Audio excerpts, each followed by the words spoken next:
Good afternoon. It's nice to have a visitor. I'm Charles Johnston. I was born in Kilmarnock on the 19th of July 1894. I was the first child of Andrew and Catherine. My father was a coachman, so we moved a lot. A few years after I was born, we moved to Kinross. And a few years after that, we were in Stirling. As technology developed, my father changed from coachman to chauffeur. And we moved to Auchinkyle Lodge, just outside Troon. Despite our frequent moves, I did well at school.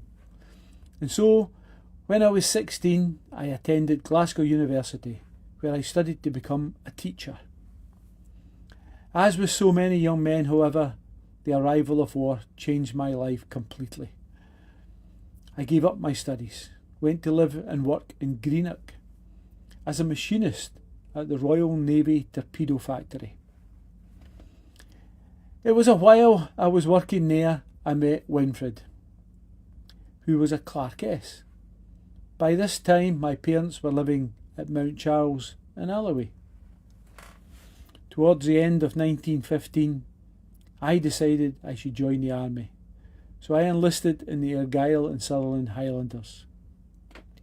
We were stationed at Dreghorn for training until May 1917. Then we were transferred to Edinburgh. We knew that we were about to be shipped to France, so in August 1917, Winifred and I married.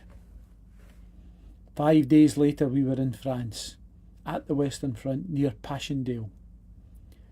After only a couple of weeks, I was shot in the leg. It was a fairly bad wound, and I was sent back to Britain for treatment. It took me several months to recover, and it was not until June 1918 that I was back with my unit in France. For the first time, the Germans were retreating. They were exhausted, demoralised, and we knew that soon it would all be over. On the 10th of August, we were fighting for control of the River Marne when I was killed in action. I was 24 years old.